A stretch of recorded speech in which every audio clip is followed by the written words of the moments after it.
राम राम जी, जय हिंद। सभी को स्वागत आप सभी का एक बार फिर से हमारे चैनल टुडे जॉब्स अलर्ट पे। तो कैसे हैं आप सब? उम्मीद है बहुत ही बढ़िया होंगे और अपने आने वाले एग्जाम की अच्छे से तैयारी कर रहे होंगे।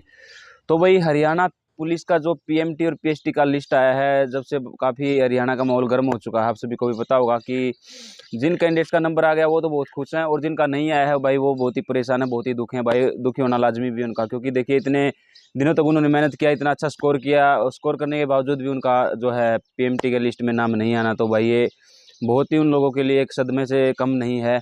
और उसके बाद बात करेंगे इस वीडियो के अंदर कि क्या हो सकता है अभी जो कैंडिडेट्स है, क्या सेकंड लिस्ट में उनका नाम आ सकता है, जो बचे हुए कैंडिडेट्स है, और फीमेल की लिस्ट कितनी आई जाएगी, कितनी कम जाएगी भाई। क्योंकि देखिए गर्ल्स के ज़्यादा कमेंट आ रहे हैं इस बार कि सर हमारा क्या होगा, लड़कों की कितनी आई है तो हमारी कितनी आई जा सकती है।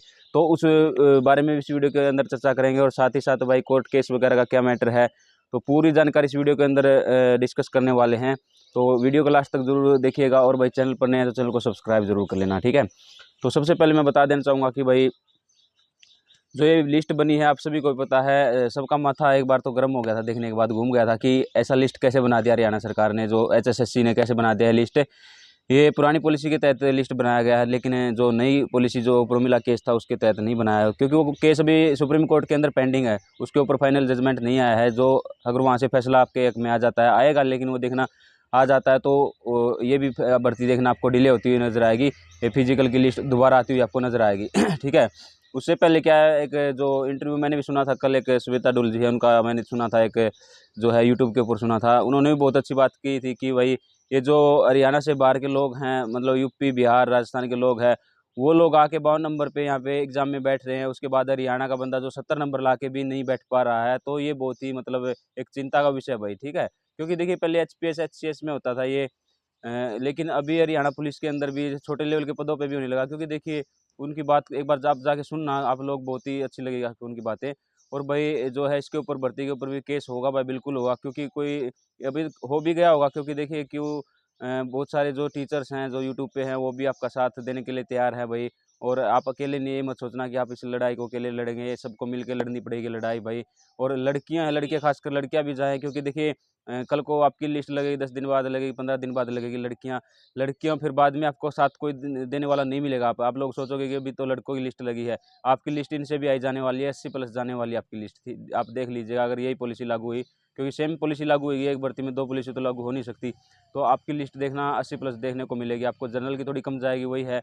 बाकी भाई यही बात है कि गलत हुआ है कैंडिडेट्स के साथ, बहुत ही गलत हुआ। जिन्होंने इतने दिन तक तैयारी किया, उसके बाद फिजिकल का तैयारी कर रहे थे, वो लोग लगातार तैयारी कर रहे थे 5-6 महीने से, पहले पेपर का तैयारी किया, और अभी उनका एकदम से नाम नहीं आया, तो बहुत ही भाई ये एक प्रकार से गलत हुआ। क्योंकि देखिए जनरल के जो कैंडिडेट्स है वो इस बार बहुत ही खुश हैं भाई, उनका नाम आ गया इसलिए भी खुश हैं। और उनका एक बात देखना, उनकी मानसिकता, वो लोग क्या कह रहे हैं कि अब पता चला ना कि रिजर्व कैटेगरी वालों को कि जनरल वालों का क्या दुख होता था, हम भी बार बार परेशान ऐसे ही होते थे।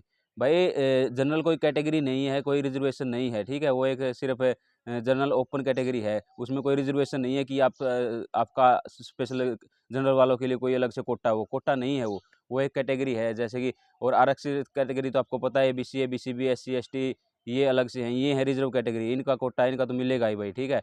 और हाई कोर्ट ने भी ऑर्डर दे दिया था, जजमेंट आया था उनका भी, सिंगल बेंच डबल बेंच ने भी बोल दिया था कि ये जो है आरक्षण का लाभ मिलना चाहिए, नहीं तो फायदा ही क्या हुआ आरक्षण, फिर तो ओपन कैटेगरी में कर दो सभी को, जनरल में कर दो, फिर फायदा क्या हुआ आरक्षण देने का। तो आरक्षण तो मिलना ही चाहिए ना। तो एक बात सोच के देखिए, 70 वाला बंदा पेपर में नहीं बैठ रहा, 50 वाला 52 वाला बंदा पेपर में बैठ रहा है, तो 20 नंबर का डिफरेंस हो गया। तो उसका क्या कसूर है बंदे का, उसने 70 नंबर लेके आया, वो फिर भी पेपर में नहीं जा रहा, और वो 50 वाला पेपर में जाके बैठ रहा है। तो उसने क्या कम तैयारी किया था, उससे तो ज़्यादा ही तैयारी किया था ना। तो इस बात को लेकर आयोग में भी जाना पड़ेगा आपको, या फिर सीएम साहब से, मिली सैनी साहब से, वो भी कुछ सोल्यूशन निकाल सकते हैं भाई। अगर फिर भी सोल्यूशन नहीं निकलता है तो भाई कोर्ट केस तो होगा इस भर्ती के ऊपर, ये तो 100% कन्फर्म है, ठीक है। और भर्ती डिले भी होगा भाई, डिले होने के बाद दोबारा लिस्ट भी बनेगा, सब कुछ होगा। ऐसा मत सोचिए कि ये भर्ती ठीक ठाक पूरा हो जाए, क्योंकि देखिए कोई गलत करेगा तो भाई उसका गलत को देखने के लिए ऊपर बहुत चीज़ें हैं, बहुत सारे रास्ते होते हैं, ठीक है। ऐसे कोई गलत नहीं कर सकता। या फिर इसमें एक चीज़ और जाहिर हो रही है कि हरियाणा सरकार की मानसिकता भी जाहिर हो रही है, क्योंकि देखिए जो बार बार मौका दिया गया था कि ईडब्ल्यूएस सर्टिफिकेट बनवा लो, ये बनवा लो, वो बनवा लो, बंदों ने बनवा के लगाए हैं। उसके बाद लिमिट आप बढ़ा रहे हो, 6 लाख से 8 लाख तक का कर दिया, 8 लाख तक का बंदा बनवा सकता है। उसके बाद सभी का फॉर्म कैटेगरी से भरवा दिया, बाद में टाइम भी दिया दोबारा से कि अपलोड कर दो डॉक्यूमेंट। तो अपलोड करने के बाद क्या हुआ, जनरल वालों को फायदा हुआ, जनरल में कंपटीशन भी कम हो गया। तो ये सोची समझी प्लानिंग लग रही है सरकार की। और भाई भर्ती डिले करवाना चाह रहे हैं शायद ये लोग, क्योंकि ये उनको पता है, देखिए जानबूझ के ऐसा किया गया काम लगता है। और मैं तो यही कहूँगा कि बच्चों के फ्यूचर के साथ ये एक प्रकार का धोखा किया जा रहा है सरकार द्वारा। उनके मतलब किसी की तो लास्ट भर्ती है, उम्र में रिलैक्सेशन दिया था इस बार 3 साल का, सोचा था कि लास्ट भर्ती है, बंदे बहुत अच्छी तैयारी कर रहे थे। लेकिन भाई इस बार उस चीज़ का भी कोई फ़ायदा नहीं मिला, बेनिफिट नहीं मिला उन लोगों को। वो कहाँ जाएँगे, वो किसके, अभी लास्ट भर्ती थी उनकी, तो क्या होगा उनका। तो इस बारे में भी सोचना चाहिए भाई, एक बार जाके अपना सभी स्टूडेंट जितने भी हैं इकट्ठा हो जाइए, इकट्ठा होके जाके एक बार एचएसएससी में भी जाइए। उसके बाद आप सीएम साहब से भी मिलिए, चेयरमैन साहब से मिलिए, तो कोई ना कोई तो सोल्यूशन निकल जाएगा। फिर भी सोल्यूशन नहीं निकलता तो भाई कोर्ट का दरवाज़ा तो आपको खटखटाना पड़ ही सकता है। और बाकी रही बात जो एडमिट कार्ड नहीं आए जिनके जिनके एडमिट कार्ड नहीं आए, तो भाई उनमें क्या है, 1 हफ्ते का शेड्यूल जारी किया है अभी उन लोगों ने। 1 हफ्ते का शेड्यूल जारी होने के बाद अभी दूसरे हफ्ते का, उसके बाद तीसरे हफ्ते का, इस तरीके से हफ्ते के हफ्ते आपका शेड्यूल जारी किया जाएगा, एडमिट कार्ड जारी किए जाएंगे। क्योंकि उसमें सिर्फ 7 दिन का, पहले 7 दिन का 26 तारीख तक का, 20 से 26 तारीख तक का आपका जो है पीएमटी का शेड्यूल दिया गया है। उसके बाद लड़कियों की बात कर लो, लड़कियों की बात है भाई, लड़कियों का लास्ट में होने वाला फिजिकल, अभी तो होने वाला नहीं है। क्योंकि देखिए 25 दिन का शेड्यूल है, वो दे दिया गया ऑलरेडी, इसके अंदर तो उनका नहीं है। तो उसके बाद ही आपका जो है लड़कियों का पीएमटी देखने को मिल सकता है आपका। तो लड़कियां परेशान ना हो, ये लड़कियां इसलिए परेशान है भाई क्योंकि कट ऑफ को देखकर, क्योंकि देखिए लड़कों की इतनी हाई गई है, तो लड़कियों की तो भी हाई जानी है, क्योंकि वैकेंसी भी 600 हैं। उसके बाद भाई जो जनरल वाली हैं कैंडिडेट्स हैं जनरल वाले, उनको थोड़ा-सा राहत मिल सकती है इसी पॉलिसी के हिसाब से। तो बाकी जिन्होंने ईडब्ल्यूएस में डाला है, वो बाकी कैटेगरी में डाला है, उनके लिए तो भाई वही लिस्ट आपकी 70 प्लस 80 प्लस जाने को आपको देखने को मिलेगी, जितनी आज तक कभी नहीं गई थी हरियाणा में, वो लिस्ट आपको देखने को मिल सकती है इस बार, ठीक है? तो इस चक्कर में तैयारी मत छोड़ना, क्योंकि देखिए मेरे पास 75, 80 वालों के कमेंट आ रहे हैं कि सर हमारा नाम नहीं आएगा क्या, हमने रनिंग का तैयारी छोड़ दिया है।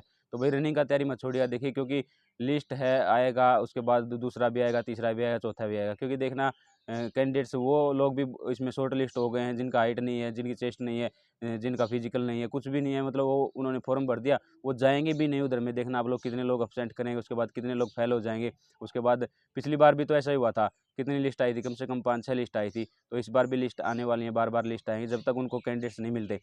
एक बार तो उन्होंने बुला लिया 75,000 कैंडिडेट्स को कि उनमें से 55,000 मिल जाएँगे, 50,000 मिल जाएँगे, लेकिन नहीं मिलेंगे। देखना जब उनके कैंडिडेट्स पूरे नहीं होंगे, उस हिसाब से वो नेक्स्ट लिस्ट डालेंगे। उनमें से पूरे नहीं होते तो तीसरी डालेंगे, फिर चौथी डालेंगे। जब तक 55,000 कैंडिडेट शॉर्ट लिस्ट नहीं हो जाते हैं, एग्ज़ाम में बैठने के लिए नहीं चले जाते हैं, तब तक उनको लिस्ट डालना ही पड़ेगा। तो कट ऑफ आपकी उस हिसाब से नीचे आती रहेगी, आती रहेगी। फिर भी आपके कितने नंबर है, कमेंट करके ज़रूर बताना भाई, आपका हर कमेंट का रिप्लाई देने की कोशिश करूँगा। बाकी वीडियो अच्छी लगे तो लाइक शेयर कर दिया करो, वीडियो को हाइप कर दिया करो, चैनल को सब्सक्राइब भी कर लिया करो। तो मिलते हैं नेक्स्ट वीडियो में। धन्यवाद, जय हिंद, राम राम सभी को भाई।